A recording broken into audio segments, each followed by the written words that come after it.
Selamat pagi anak-anak kelas 7. Senang sekali Mem bisa bertemu kembali dengan kalian dengan materi besaran dan pengukuran.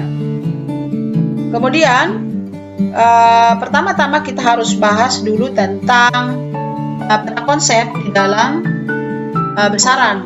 Besaran itu ada dua, besaran pokok dan besaran turunan. Besaran pokok itu ada 7, sedangkan besaran turunan ada banyak sekali, cuman yang tampilkan di sini hanya ada 5. Nanti ketika bertemu dengan di kelas 8 dan di kelas 9 itu bisa lebih daripada 7. Kemudian besaran itu sendiri adalah sesuatu yang dapat diukur dengan alat ukur dan nilainya dapat dinyatakan dengan angka. Nah, seperti ini misalnya, panjang ubin 30 cm, bawang merah 500 mg. Dari kata ini, angka 30 ini merupakan nilai, sentimeter merupakan satuan, kemudian panjang, massa, waktu itu merupakan besaran. Jadi besaran itu sesuatu yang diukur. Contoh, ukur dulu panjang meja. Apa yang diukur? Panjang. Berarti panjang itu adalah besaran. Timbang dulu jeruk, masanya 2 kilo. Berarti apa yang diukur? Masanya. Berarti massa adalah besaran. Nah, seperti itu ya. Kemudian, jadi besaran itu satuannya telah ditetapkan. Tapi besaran apa? Besaran pokok. Kalau besaran turunan itu satuannya diturunkan dari besaran pokok. Nanti kita lihat ya. Nah, ini tadi besaran pokok, ada panjang, massa, waktu, suhu, kuat arus, jumlah zat, dan intensitas cahaya. Kemudian secara internasional, inilah satuannya. Panjang satuannya meter, massa satuannya kilogram, waktu satuannya sekon, suhu Kelvin, kuat arus listrik ampere, jumlah zat itu adalah mol, kemudian intensitas cahaya adalah kandela. Nah, perhatikan. Contoh besaran pokok panjang, ini konversi terhadap beberapa satuan yang lain. Kalian sudah pernah belajar di SD ya.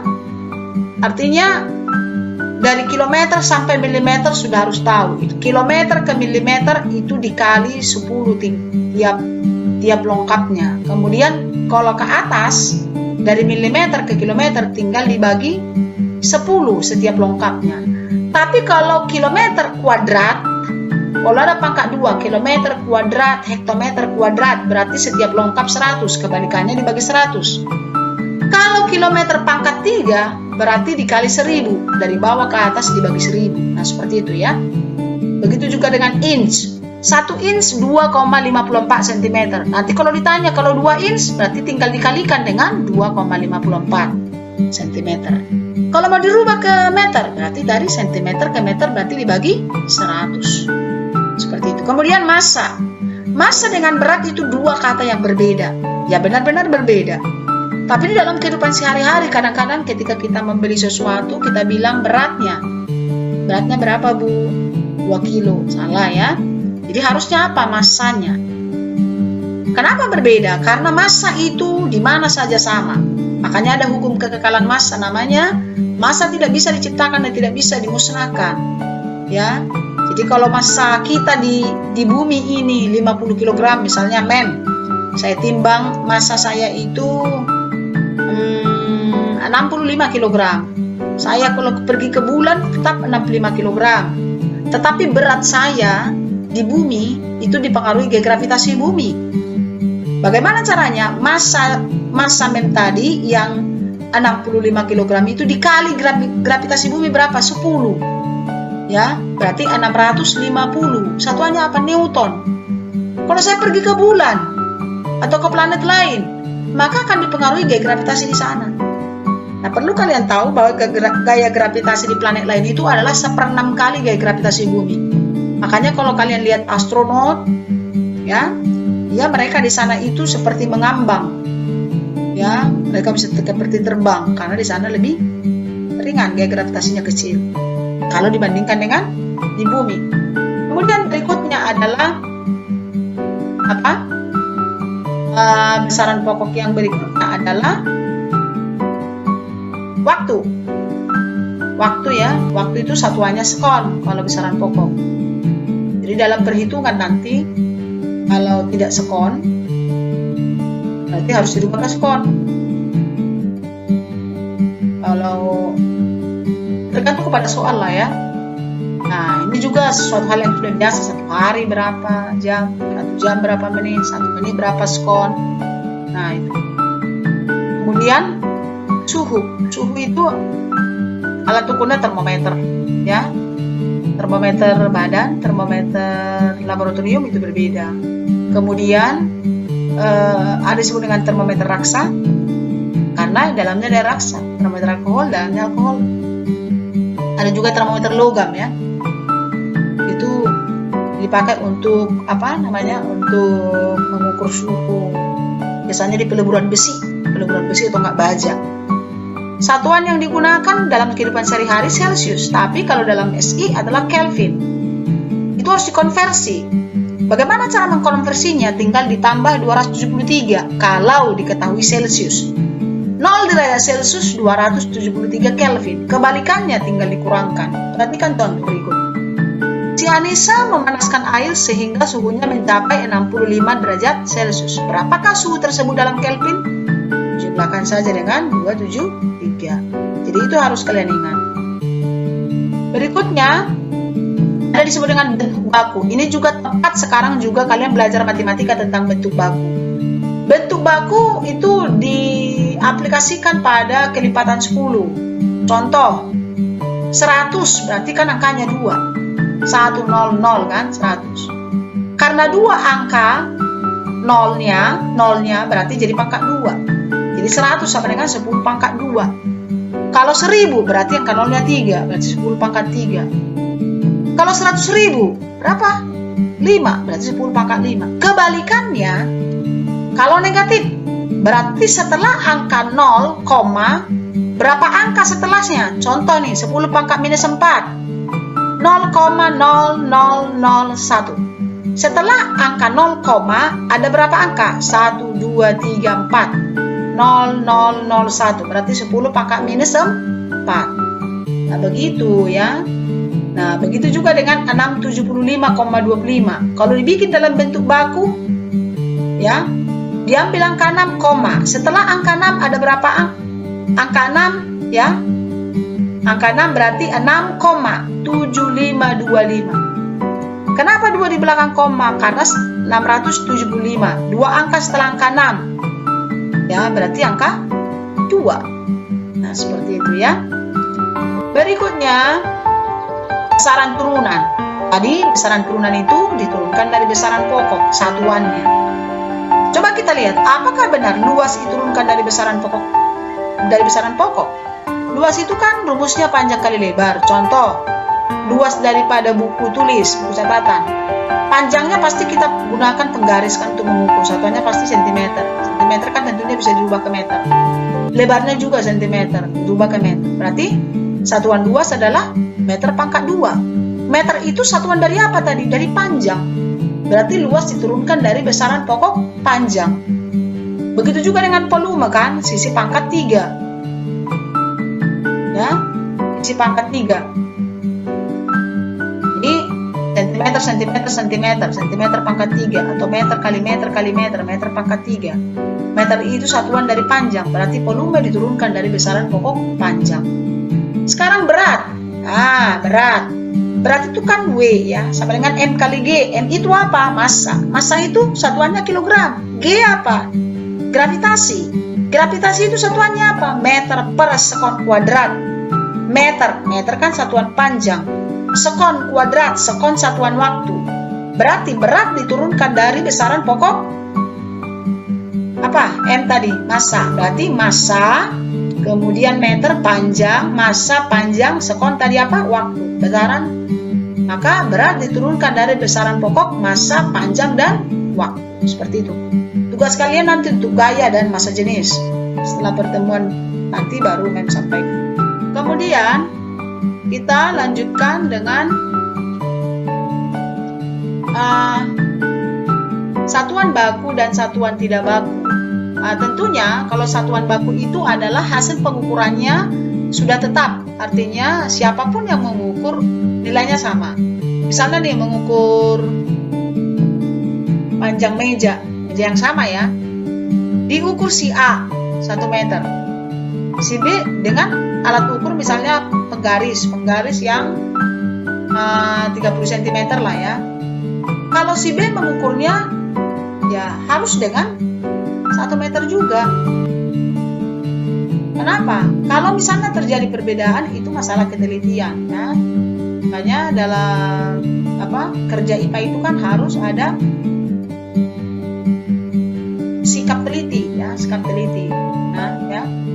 Kemudian kalau satuan tidak baku itu berbeda-beda yang digunakan oleh manusia dalam kehidupan sehari-hari. Misalnya nih, mengukur meja tadi bisa orang dengan menggunakan tanpa alat ukur yang pasti. Misalnya pakai jengkal juga bisa. Ada berapa jengkal? Mungkin si A 4 jengkal, si B 4,5 jengkal. Kenapa berbeda? Karena jengkal setiap orang itu berbeda-beda. Jadi jengkal tidak bisa digunakan sebagai alat ukur karena berbeda-beda. Nah, seperti itu ya. Kemudian pengukuran dengan satuan baku dengan satuan tidak baku. Kalau untuk kalau dalam pengukuran panjang buku misalnya bisa menggunakan penggaris yang satuannya sentimeter, yang penggaris yang 30 cm. Kemudian nanti bisa dikonversi kalau dibutuhkan konversi kepada meter, tapi kan tergantung kepada mungkin buku dengan satuan meter kan pasti dengan satuan sentimeter saja. Jadi bisa kita simpulkan apa sih itu mengukur. Dari tadi kita bicarakan tentang mengukur meja dan sebagainya. Berarti mengukur itu adalah apa? Membandingkan besaran yang diukur dengan besaran sejenisnya dengan menggunakan satuan. Tadi satuannya apa? Jengkal, meter, sebagainya. Gitu ya. Kemudian alat ukur yang digunakan untuk pengukuran besaran pokok apa aja? Kalau untuk panjang apa sih alat ukurnya? Bisa penggaris, bisa mistar, bisa meteran gulung, bisa meteran close, macam-macam ya. Yang sering kita gunakan adalah penggaris, ketelitiannya 1 mm ya. Kemudian apa lagi? Ada lagi selain itu, ada yang disebut dengan jangka sorong. Perhatikan gambar ini. Ini jangka sorong ini yang memiliki rahang atas dan rahang geser, biasanya di tukang bangunan ini ada. Karena atau di laboratorium pasti ada ya. Ada digunakan untuk mengukur ketebalan, mengukur diameter benda yang berbentuk silinder. Atau kalau misalnya di bangunan mengukur diameter dari besi, diameter dari pipa. Nah, seperti itu. Kemudian ada yang lebih teliti dari itu namanya micrometer screw. Karena dia ketelitiannya 0,01 mm digunakan untuk mengukur tebalnya plat. Plat itu kan macam-macam, ada yang tipis, ada yang sedang, ada yang atau lembaran juga seperti triplek kan tipis banget. Itu menggunakan ini, menggunakan micrometer screw. Nanti penggunaan alat ini bisa demonstrasi sama kalian karena di sekolah juga ada ya, supaya kalian lebih paham. Kemudian pengukuran massa pada banyak ya. Kalau kita pergi ke pasar beda alat ukur yang digunakan tukang sayur dengan tukang beras. Nggak mungkin alat ukur di tukang sayur digunakan tukang beras. Itu kalau berasnya 1 goni misalnya, pakai timbangan yang bisa didorong-dorong. Sedangkan kalau timbangan di pasar itu biasanya warna orange atau enggak warna seperti tembaga itu ya. Namanya ada juga sebenarnya neraca. Ada neraca dacin ya. Itu neraca yang digunakan untuk di pasar juga ada neraca dacin. Kemudian kalau di tukang emas itu namanya neraca house. Sangat teliti sekali. Kemudian mengukur waktu, alat untuk mengukur waktu yang paling itu ada stopwatch. Makanya stopwatch itu bisa digunakan sama atlet-atlet atau olahragawan ya, mengukur kecepatan dia berlari. Jadi jangan sampai salah hitung ya, merugikan orang lain. Kalau dalam kehidupan sehari-hari apa kita gunakan? Arloji lah, jam tangan. Enggak, kalau di rumah ada jam dinding ya. Jadi kalian harus paham mengubah. Kalau jam ke menit ke detik. Kalau satuan waktu itu kan secara internasional adalah skon. Kemudian pengukuran suhu. Nah, sekarang kan lagi musim COVID ya. Setiap kita pergi ke suatu tempat, pasti suhunya dites, dicek. Tidak boleh lebih daripada 37. Kalau mungkin ada yang kurang dari 37 itu sudah pulang kan ya. Enggak, jangan sudah ada sesuatu yang dikhawatirkan lah ya. Nah, alat ukurnya termometer klinis. Kalau di laboratorium ada disebut dengan termometer laboratorium ya, semacam. Alat ukurnya suhu. Kalau dalam internasional tadi Kelvin, tapi dalam sehari-hari pakai Celsius. Ada lagi apa?